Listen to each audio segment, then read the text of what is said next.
And I don't think it's unknown to folks in this room that aircraft have been the foundation of the Washington Aerospace community for over 100 years. To me, every day working at the Museum of Flight, I get to see that because of the Red Barn. Boeing's first facility is literally part of our museum, and that's very cool. But aerospace has really changed over that 100 years and is now inclusive of aviation and space as we talk about it, and we'll learn more today. And I can start off today as we think about our students and their future by sharing that the airline industry itself is not slowing down. Last week, the Bureau of Transportation Statistics shared that the airlines now are supporting 8% more jobs than pre-pandemic. And this growth is meant to continue. And this is related to passenger, cargo, and charters. In Washington state alone, we have 134 public use airports, which currently support over 400,000 jobs. That's great. Before I worked at the Museum of Flight, I started there about 3 years ago during the pandemic. That's kind of where my brain would have stopped. But since joining the museum, I have a whole new perspective on aerospace and for Washington State that I just would like to share with you, and I think is very, very exemplified in the community that is served here in Grant County and North Central Washington. We have such exciting growth that I hope that you can share with the students that you engage with daily. Number one, I'd like to start off with that space exploration is real. The commercial space sector in Washington State, nationally, internationally, is real, but it has such a foundation in Washington State and here locally. It's today's students that will be the explorers in space. That's real. Washington State also has a long-term strategy to reduce carbon emissions in commercial space. We're looking at all sorts of things in Washington State: sustainable aviation fuels, electric, hydrogen, and hybrid-powered aircraft. And we'll learn a bit more about both of those. The other piece that I think is so exciting is uncrewed aerial systems. We used to call them UAVs, UASs, that is drones, are advancing in incredible ways. And I'm not just talking about for the military, but for all different sectors. And that, when you start talking with students, is a really interesting conversation about what the future could be. Within 10 years, it's projected that drone piloting will be a living wage career. So there's all the research that goes behind that, but in the future, that's exciting. And it crosses sectors. Again, we could talk for hours on that one. In Washington State, we have 1,500 aerospace-related suppliers and vendors. It's a huge number. It's in every corner of Washington State. It's a $70 billion revenue source for Washington State. We have 250,000 jobs in the supplier and vendor sector. In 2022, the Aerospace Competitive Economics Study ranked Washington #1 in sales and exports for aerospace. And Boeing continues to forecast 42,600 new commercial jets over the next 20 years. So aerospace is not going away. It is something to consider as we think about STEM and STEM careers for our students. Grant County is no exception, and Grant County is particularly enticing for Washington State when we think about aerospace for a number of reasons. Notably, we have two very extremely long runways in this community, as well as aviators would say, in Grant County there are 340 days of visual light, which is super important for being able to do any sort of flights and test flights and that sort of thing. We have amazing companies that we'll learn more about today: Stoke Space, Boeing, and Aerotech, just to name a few of the companies that are here in Grant County. I was asked to talk a little bit to teachers or educators in the room about what I think might be shared with students, and just for your head, and this might help as you go through today's session. Clearly, as in any sector, I encourage you to help students look beyond the pilot and the flight attendant. Just as in healthcare, we would want to look past the doctor and the nurse. There's so much behind the veil. As we think about aerospace manufacturing, that is, as we design, as we build, as we produce craft here in Washington State, let's help move the misconceptions away. I just think of this one as it's not your father's Oldsmobile, that old commercial. It's so different today what manufacturing is. It's high tech. It's very clean. These are amazing opportunities for our youth that don't often get talked about around the dinner table or in the classroom. So how do we bring those to the table? Again, space exploration is real. Let's bring that to our students and have conversations about that. Drones are real. And sustainability is a core focus. And I was, some of you might be involved in that climate science, climate time work that Ellen Ebert leads with the OSPI and other agencies. And I was at one of their conversations recently and learned that 88% of young people today care about the climate, but roughly 2/3 are unsure what they can do. So students today are really looking, seeking for opportunities about how they can engage with and contribute to the environment and environmentally sustainable careers. And aviation, aerospace is a sector that is absolutely working towards that. And the other thing for teachers, educators in the room to share is don't look past the Museum of Flight. I'd love to think about how we might support you and partner with you. That said, with that introduction, I would love to start off by asking our colleagues up here to tell us a little bit about your professional journey. And I'm hoping you can include your current job or employer and how long you've been in that role. So maybe we could start with Corey on the far end. All right. So my name's Corey. I've been with the Boeing Company 13 years now. It's been a great journey. I'm a hiring manager. So basically my job is I travel around the nation, give presentations, hire folks on the spot. So I represent Eastern Washington. So my main job is I travel to the high schools, work with the CTE programs, help resume reviews, help these kids out of high school get jobs in the aviation industry. So for last year, I hired about 150 seniors out of high schools over just in Eastern Washington. So really great gig. I started as a carpenter growing up. I really didn't know what I wanted to do. Went to school, college to play baseball. Still didn't know what I wanted to do. Thought maybe I'll try accounting. Wasn't smart enough to do accounting. So anyway, I went to Central Washington, got my degree in sociology, and then came out of college and just went right to the workforce. Took a bunch of different jobs in construction. Nothing was a good career path. And I finally found the Boeing Company, and I'm blessed and thankful that I did. My only regret is I didn't jump on the Boeing Company sooner. So it's been a 13-year journey. I started as a mechanic, entry level. I knew nothing about airplanes. And that's the great part about Boeing, is we'll train you, right? If you have that background, you have that basic skill set, you understand hand tools, right? These kids can come out, Boeing will train you. Nothing to be intimidated by, right? All these kids think, oh man, big airplanes, I need to have aerospace experience. You don't. You know, so my journey as a mechanic, I did that for about a year. My managers were like, hey, you ever thought about being a team leader? I said, sure. So I ran small crews as a team leader at Boeing on the 737 for about a year, and then they asked me to get into management. And so I was a production manager on all the commercial programs, worked with the FAA, we did safety, tool control, also helped build a lot of the curriculum, the training curriculum for new hires coming into the company. But yeah, it's been fantastic. Like I said, currently now, it's been great. I kind of nudged Boeing and said, hey, we got a lot of workforce, we got a lot of kids with skills and people that need career paths, you know.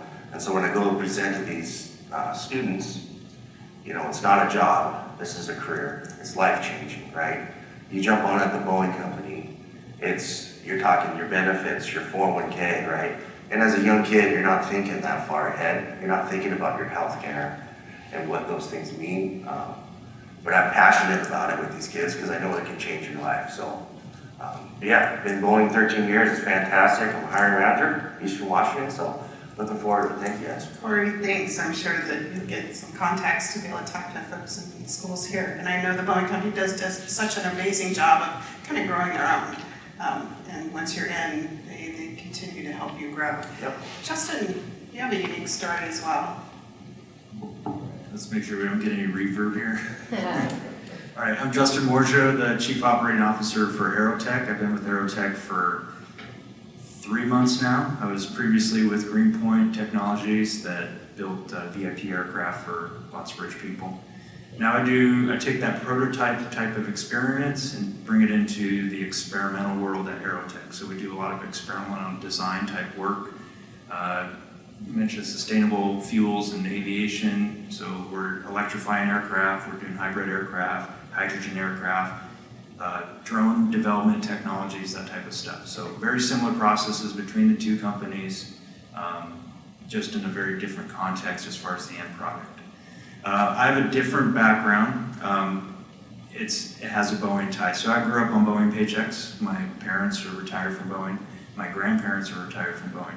And my great-grandmother was a Rosie Riveter down at, in Duwamish. So that's the heritage. And so I grew up essentially at a Boeing board meeting every holiday, right? And I did not want to work for Boeing because I grew up on Boeing paychecks. So I took a completely different route, and I went and got a hydrogeology degree from Washington State University. So go Cougs, any Cougs in here? Yes. Yes, all right, we got one. All right, so I went and did that, and I got hired out by a company called URS Corporation in Denver, Colorado, right out of school. And went and did that, and they're like, hey, you're a really good design person for this, but you're really a better project manager. I'm like, what's project management? I don't know what that is. So I got into that, and it was 23 years later. I've been doing project, program, operations type management, and the Boeing tie. So when I did my MBA, we moved back to the Seattle area, and I moved back with my company. At the time, it's called Protivity. They did healthcare here, and I was not interested in healthcare, so I ended up at the Boeing company. So I spent close to 10 years at Boeing, and it is an amazing training ground. I had a little bit of an edge there because I grew up, it was in my blood, so the vernacular, the terminology, the processes and stuff were already fairly similar. And I didn't realize I got that education early in life. That was through the schools and my parents and grandparents, etc. I took that knowledge and processes. I was very interested in new things and unique things, and that's where Boeing has a great R&D program, but I wanted to kind of be in a bespoke area, and that's where I ended up at Greenpoint, and then ultimately at Aerotech. So that's the little waving lines here. We'll get into it more a little later. So. Thanks, Justin. And Kelly. So you said that Rosie Riveter, did you read the book? Rosie Riveter was a great engineer and had been since she was, okay, I see. No, all right, I love that book. So I was in high school during the time when there was a big downturn in the amount of money that the federal government was spending for NASA. So you saw kind of a big drop in what they were spending on the shuttle. They weren't doing anything new. But I knew I wanted to do something in space, and I knew I wanted to for quite some time. But the traditional aerospace engineer kind of path seemed a little bit bleak. So instead I became an electrical engineer. And I went and I designed advanced electronics for Northrop Grumman and their satellites. And so I spent probably about 10 years doing that for Northrop Grumman. If you think aerospace, you think either rockets, you think airplanes, you don't think satellites, but satellites are a huge industry that is booming, especially in the Kent area. Pretty much all of the market growth you're going to see are going to be related to that kind of work. So I spent that, I guess, my early career doing that, and then I moved on and I was pulled up into strategy at Northrop, where I did quite a bit of operations type work. Then I went to Raytheon Intelligence and Space. Again, I ran their payloads group in El Segundo, and then they pulled me and I ran their advanced advanced concepts and technologies group, which was more than just electronics. It was pretty much all of the work that they did in the R&D world to then transfer to their very large programs. And then Stoke Space, which is where I am now in Kent, Washington, reached out to me last September and asked if I wanted to come and be a COO of a rocket company, which just sounded like so much fun. And so I have been working in large aerospace and defense. Even though I was in the R&D side, it was still slow, very, very slow. We talked about processes. Well, I'm not a huge fan of them. And so they completely slow down innovation. So the idea that I could work for a company that was moving so incredibly fast and kind of developing things at state of the art was incredibly exciting to me. So I came over, kind of left the tech background behind, and joined Stoke Space as their COO. Although I am the only electrical engineer there, and I continually tease them about that. So.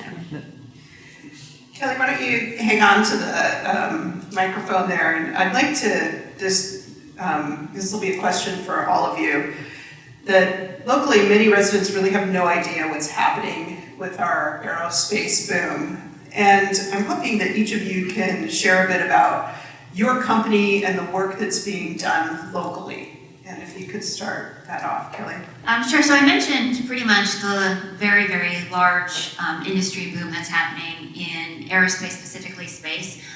So you could think about satellites. If you think about Earth observation, which includes IR sensors, radar sensors, or even just RF sensing. So there's a huge amount of work that needs to be done in the electronics area. Then you have on-orbit manufacturing, either for pharmaceuticals or biotechnology, or even semiconductors themselves. You have resource mining, so mining of asteroids or the resources that are on the moon. All of these things are just right now in the very, very beginning. And so much of those companies are right now in, the Kent, Washington area.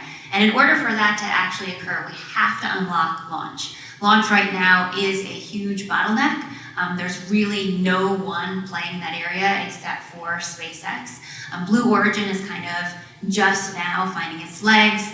ULA is a old dinosaur that's trying to reinvent themselves. So there really is no, competition to SpaceX right now, and even they can't meet the market demands that are there. So we're developing a fully and rapidly reusable launch vehicle. We're starting with the second stage, which everybody throws away right now simply because getting it back through the atmosphere and surviving re-entry is incredibly difficult. So we came up with a very innovative approach using a regeneratively cooled heat shield. We pump cryogenic hydrogen through it to cool it on the way down, and then it does a soft landing as we use the thrusters to basically cushion its fall. And we're doing that now, and so the design center is in Kent, Washington. We actually have a test facility out in Moses Lake, and I just learned that Justin hears us testing our engine regularly. We're quite loud. So we've been testing our second stage out there. We're moving on to actually do our hot test there, and then as well as our first stage. Kelly, thanks. I just have a little bit of a follow-up. So one term, I was trying to catch some of the terms you said just to follow up. One was on-orbit manufacturing. What is that? You think about the space station right now, there are experiments going on, or different types of manufacturing, 3D printing, or other types of things that occur there. Zero gravity is actually incredibly beneficial for a lot of different types of very precise manufacturing. So the idea that we would put manufacturing stations on space for either developing semiconductor technology, semiconductors are what are in a lot of your electronics that you have, or for pharmaceuticals, drugs, building tissue or manufacturing tissue on orbit, that as well benefits from being done in space, or even just traditional, I say traditional because it's a little bit old, but additive manufacturing, that as well benefits from zero gravity solutions. So moving quite a bit of that manufacturing up into space, doing it, and then having it come back down for us to utilize on Earth. Great, thanks. Appreciate it. Justin, Aerotech, tell us a little bit about who Aerotech is, what you're all doing. As I mentioned earlier, so Aerotech is a prototype experimental company. So we take other people's ideas and we help basically test them out and design it. Most recently, like a heavy focus right now is on the electrification of aircraft. So we have a few projects, you can look them up. universal hydrogen, the Aviation aircraft, and we have actually a project with NASA and MagniX that's due to Moses Lake here shortly, where we take these older aircraft and we retrofit them with electric solutions or a hybrid solution, a hydrogen electric powered aircraft. It's interesting because we're seeing a complete shift in the market space over the last 3 to 4 years, where there was a heavy emphasis on the use of combustible turbine engines and finding new and efficient ways to use those technologies. And there's still a space there, but there's a lot of investment money being poured into electrification and hydrogen powered aircraft. And we're seeing that a lot out of the European market spaces, a growing sector here in the US as well. So our job is to take those ideas. Some people have very advanced development, so they come with their ideas and their own design teams, and some are like, hey, we just have a lot of money and we want to invest. And so we'll end everything in between. So we're working on that right now. What's really unique about our site in Moses Lake is we take the engineering out of Seattle. Our engineering base is in Seattle. They design all this cool stuff, and then it goes to Moses Lake, where they build these pieces by hand and then integrate it in the aircraft, and they are pieces of art themselves. So if you get a chance, you guys need to come into our facility to see this kind of stuff. We have a project that's coming in at the end of this month. It'll be there for about 12 to 14 months, and it's a great opportunity to see it in action. And we've done tours. I know several of you have been through these tours before, where you can see the different stages of this development and the technology. Like, it's one thing to read in newspapers and listen to me just blab about it, but it's another to come and see it in work. So I've had opportunity to go into Aerotech, and the aircraft are beautiful. They are just gorgeous as well as pretty innovative. I don't mean to put you on the spot, Justin, but am I correct that Washington State has a goal of reducing carbon emissions for the aircraft we produce, with a goal of, I can't remember, X% by 2050? It's like, it is an intense effort for our state to change the development of the aircraft we produce. Is that familiar language to you? Yeah, that's accurate. And I don't know the exact percent or the year, but I look at those as targets to drive innovation. A lot of these things that come out as far as policy decisions from the government are really to drive innovation.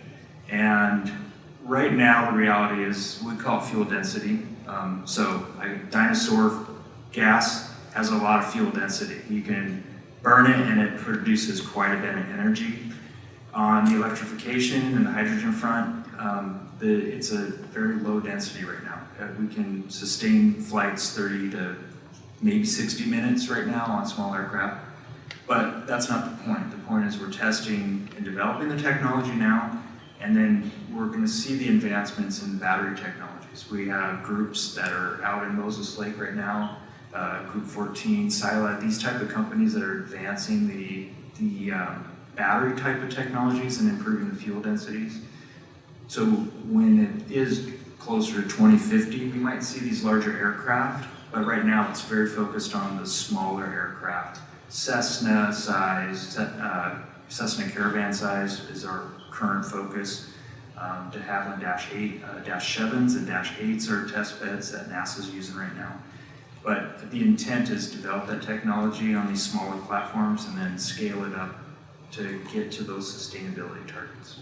Thanks. I think about it from the classroom perspective, the students who are coming through school and sign up for courses like AP Environmental Sciences, and wonder how often we introduce career opportunities, or what our industries are doing in Washington State from the lens of the aerospace community. And we are really focused in Washington State around sustainability as related to aerospace. And so it's kind of a message perhaps to share with our learners.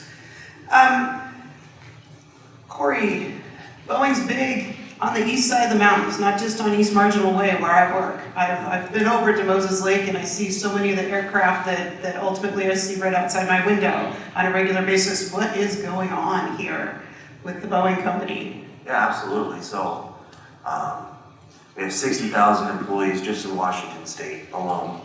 And we're building, all of our airplane programs are going up in rate. So we only have so much real estate, right, where we can finish off these airplanes. So that's why we came to Moses Lake. You know, during the pandemic, we continued to build. We said, you know what, we're going to continue to build the 737s. Customers weren't ready for them, so we needed a place to store all those airplanes. So we flew them, got them ready enough to fly, right? Took their B-1, which is your first flight on an aircraft. Flew them to Moses Lake, and then we parked them out there in the desert. And at one time, we had 270 airplanes out there in Moses Lake. The idea was we were going to be there for about 18 months, and now it's been about 5 years now. So the idea, we have about 800 employees out in Moses Lake. So the idea is we cycle through them, make sure they're running correctly, change out their bearings. It's fantastic to be in Moses Lake, because like you mentioned, the sunlight, you know, the weather, right? We get to do a lot of the testing. And so we get these airplanes, you know, rejuvenated and delivered to the customer. So 800 employees right now. It's one of the longest runways, so we can run our 777X, which is our largest airplane, in and out of there. So it's very efficient, very key. So hopefully, longevity-wise, that's kind of what I'm pushing for our leadership, is that, hey, we have this place in Moses Lake. It's fantastic. We've already invested all the money in it. We have a hangar. We have everything we need, right, to stay here for the long term. So that's the goal, is that Boeing will continue to be in Moses Lake for the foreseeable future. As far as new technologies too, the 777X, that's a composite wing, so basically plastic. It's long, the wings are very long, right, but it's very fuel efficient. So we had the 747, and that slowly phased out. You know, the Queen of the Skies, kind of sad to see it go. I love the 747. But that had 4 engines, and it burned. It was a gas guzzler, right? And it couldn't do the things. Now we got the 777X.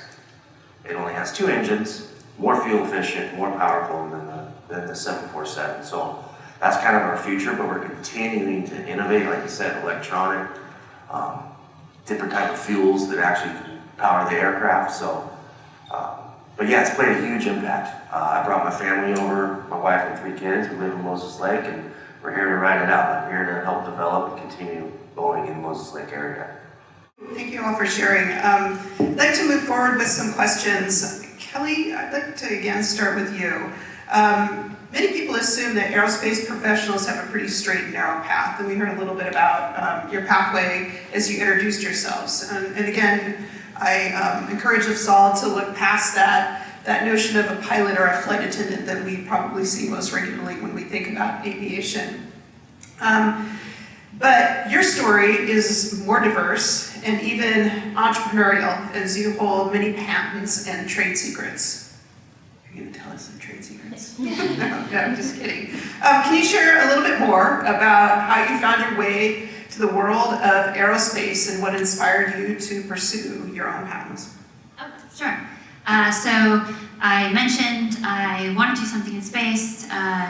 It was during a little bit of the doldrums, I would say, for going to space and space exploration, but I still wanted to participate, so I thought about satellites and I became an electrical engineer. I got my bachelor's degree from Rutgers, East Coast. Then I did my graduate work at University of Michigan. I specifically studied electromagnetics, which included RF MEMS, as well as some very compact packaging for microelectronics.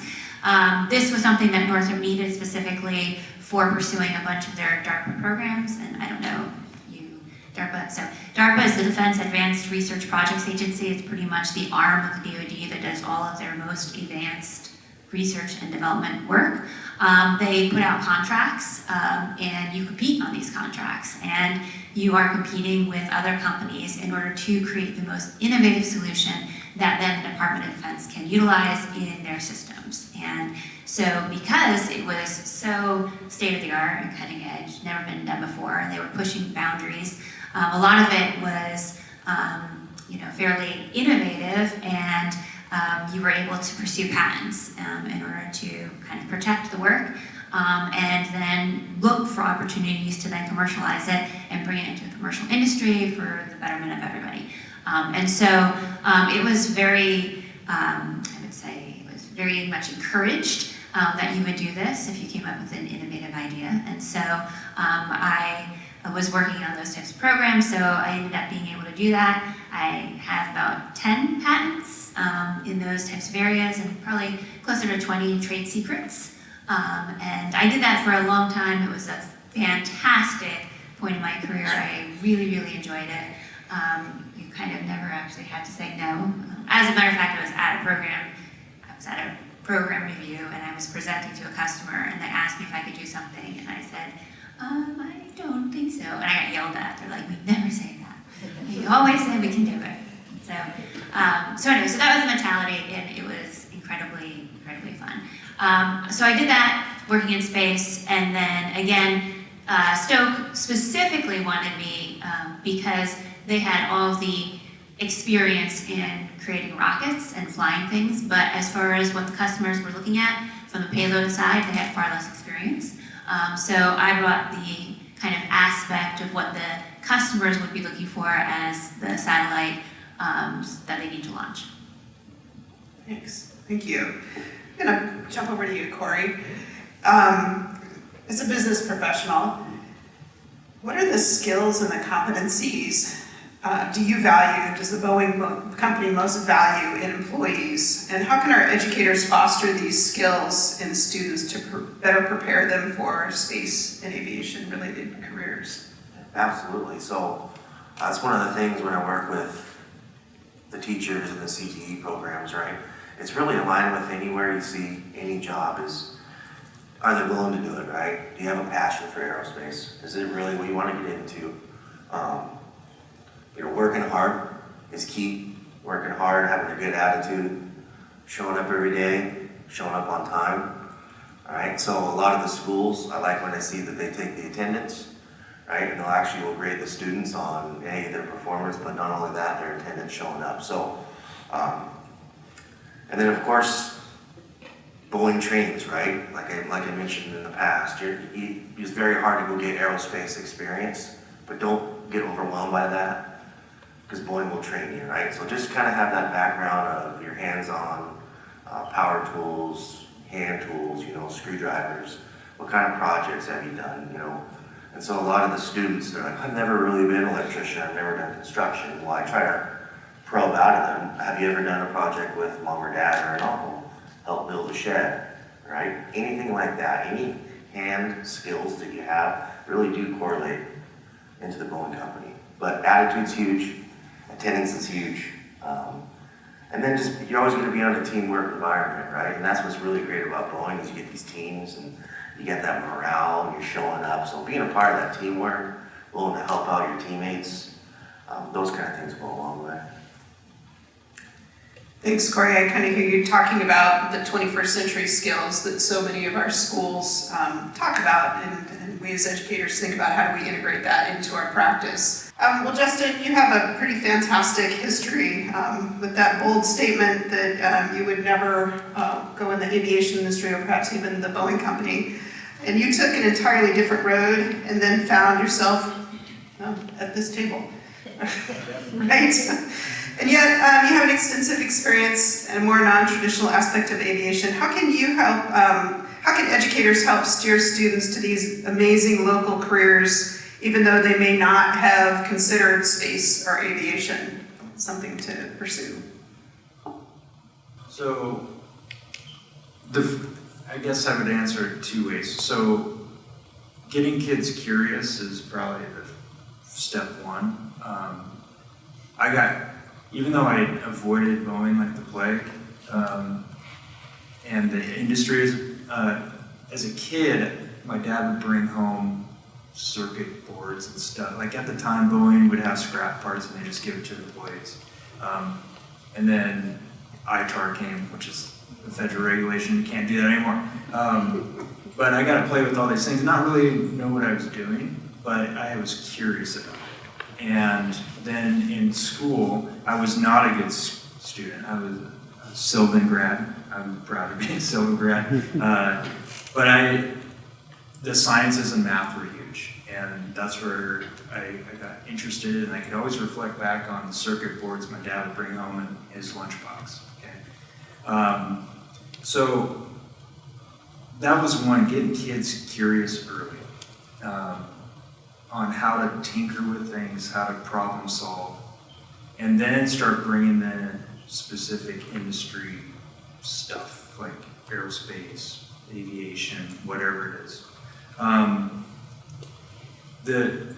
Now fast forward, kids don't know, they hear a lot and they see a lot, but they don't get to go experience a lot. And Carrie's done a really great job of getting these schools engaged with the companies, and they come out to our facilities and they're blown away by what we all did.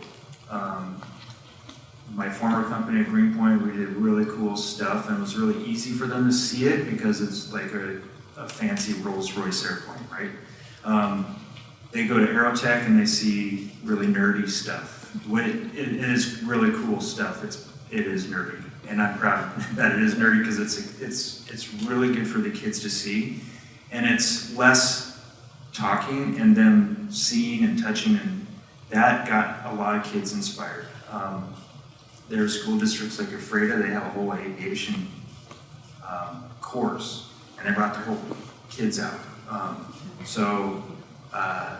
And I went to the classroom and did a presentation to that, and that's just getting engaged with them, with the industry is probably the biggest way to get people interested, because they hear about it, they read about it, but they don't really know what it is.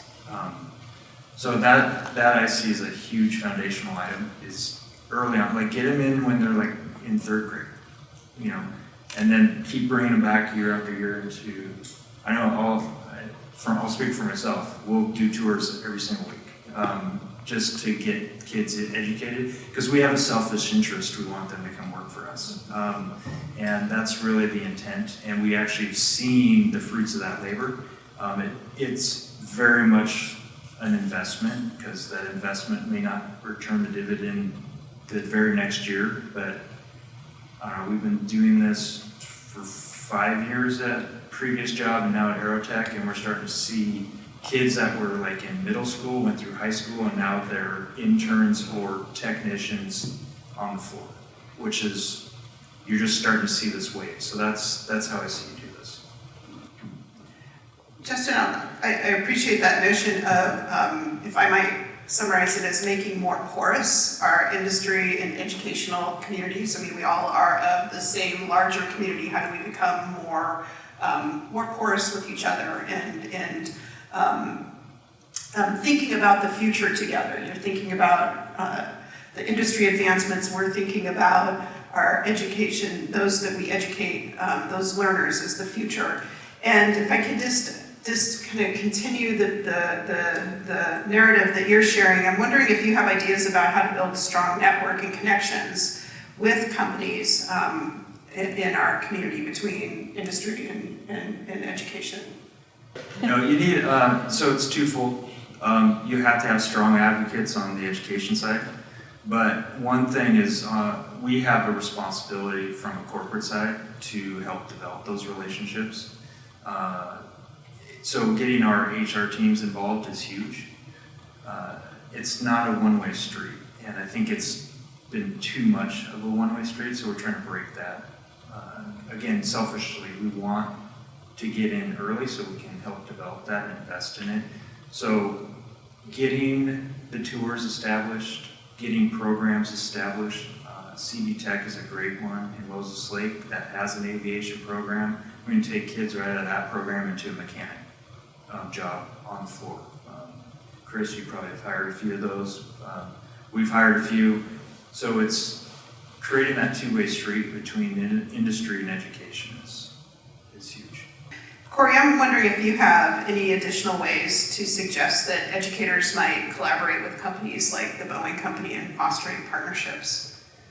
Yeah, absolutely. I mean, it's like Justin said, that connection with HR. You know, for bowling, we have a whole group of folks that just reach out to every high school, all these programs, tech programs, and schedule meetings where we can go, like for myself, and I can go meet with the instructors, see what their programs are all about, right? Give them advice maybe for construction, how to develop that, or electrical work.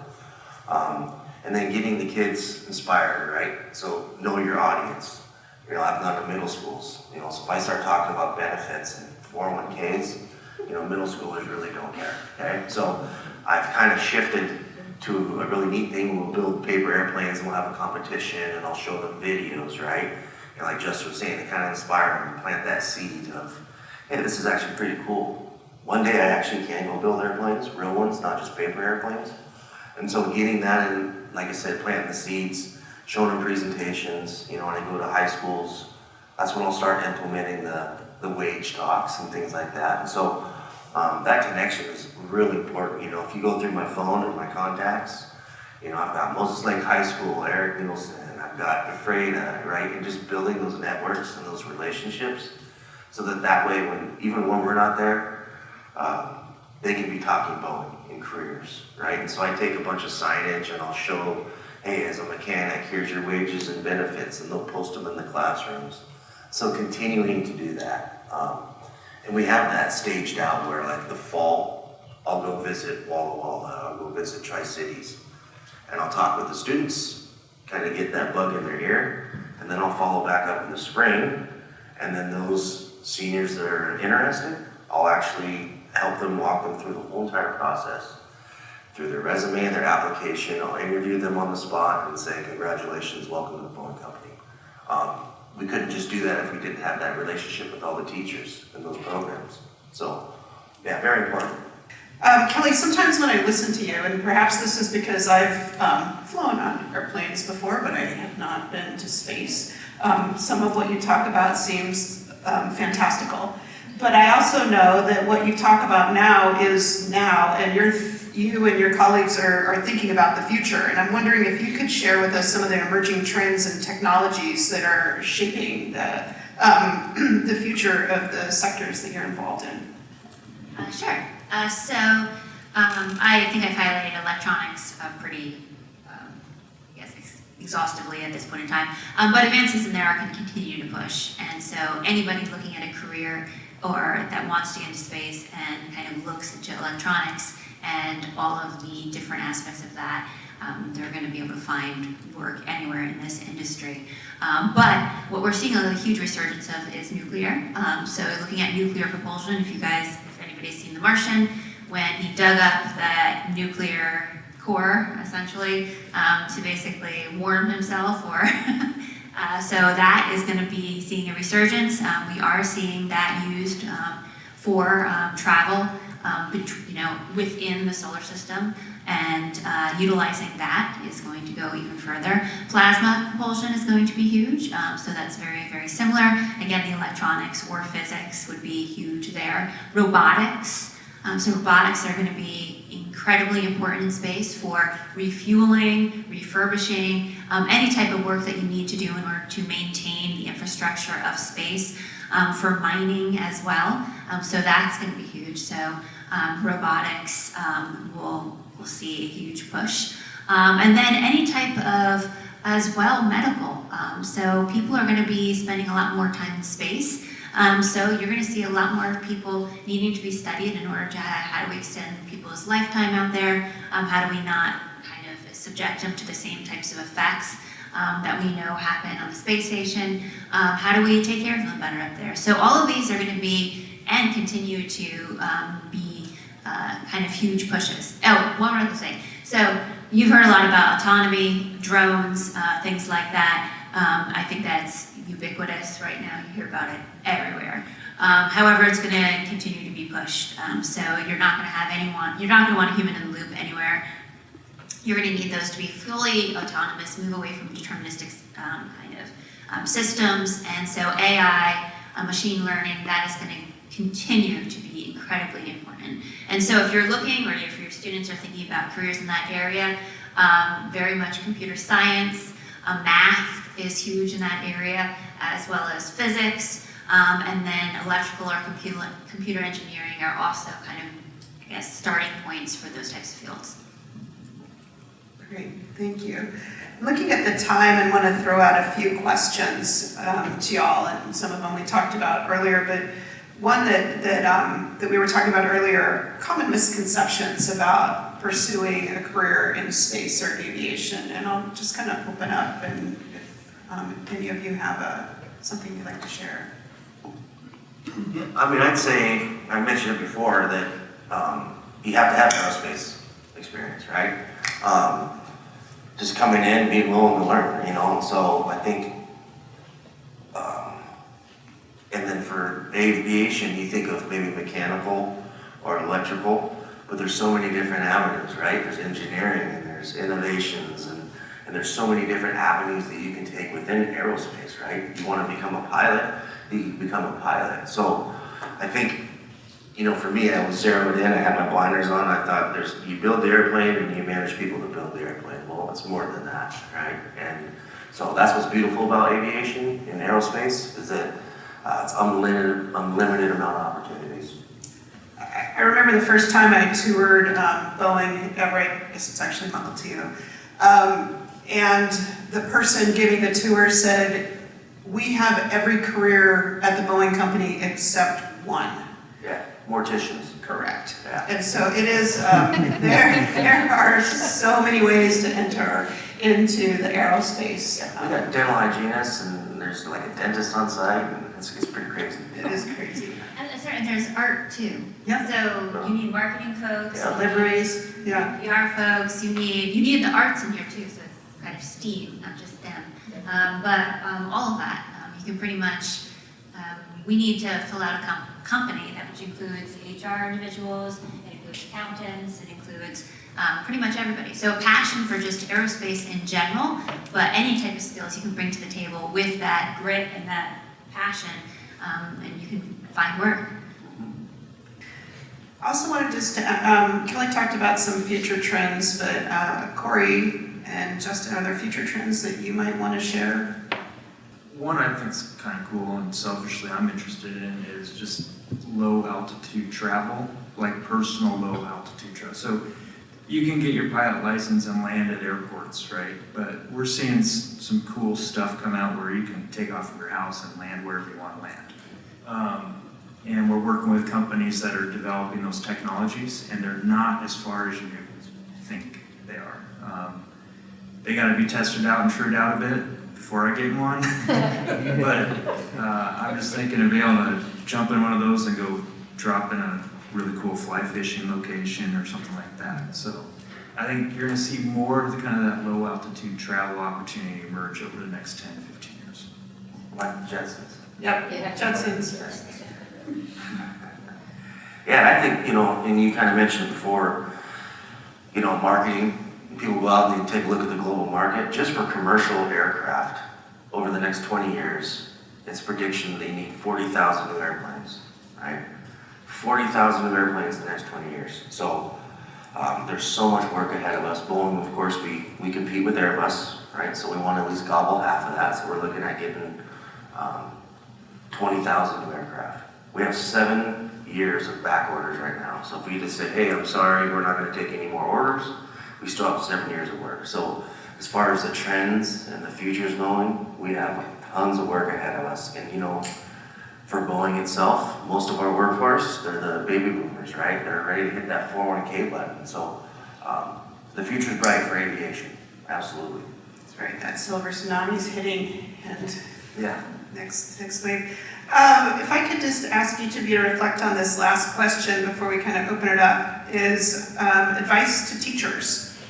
I would encourage any teacher, any question that your student has and you don't know the answer, to always say, I don't know, that's a fantastic question.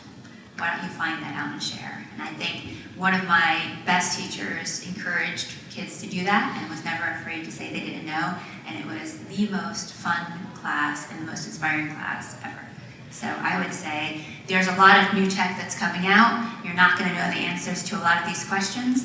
Don't be afraid to say no and be excited when they bring in the answer.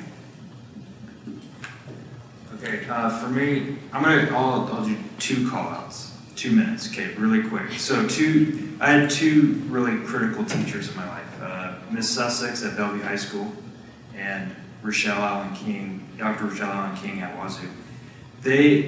Miss Sussex dedicated time to me individually, which was huge. She came in at 6 o'clock in the morning on 3 days a week, my senior year, to help me get some additional math credits for college, which was huge. So just creating that space to help develop me. And Dr. Rochelle Allen King, she taught me the importance of breaking problems down into pieces to solve. Like, I think we try to go solve problems all in one big chunk, and she's like, Justin, you gotta like take that thing and break it down and decompose it and solve that piece first and this piece next. So it doesn't matter which discipline, science, math, engineering, art, English, blah, blah, blah, being able to break down that. And that was 25 years ago.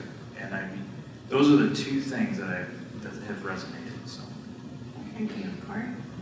Yeah, and I'd say, thank the teachers. It's amazing what they do in helping these kids. It's a huge part of these kids' development. They spend so much time with their teachers. So really, it's a thank you to the teachers, and having fun with the kids, getting to know them on a personal level. I've seen that where these teachers, they know each individual, what they're going through. Hey, how was your baseball game? Hey, how, I heard this and that. They actually get to know them personally.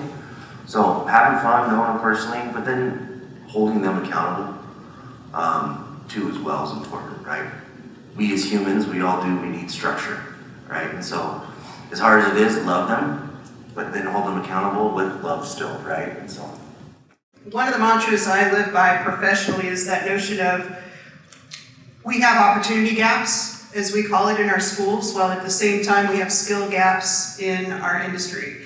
And one of the things I think a lot about is how do we start to solve those together at the same time so that our youth, our learners, can start to think about how to stay local should they want to stay local. So I'll leave it with that because I certainly think the aerospace industry is one of those opportunities to share with our youth. Yeah, I'll just say thank you very much. Thanks everybody for coming.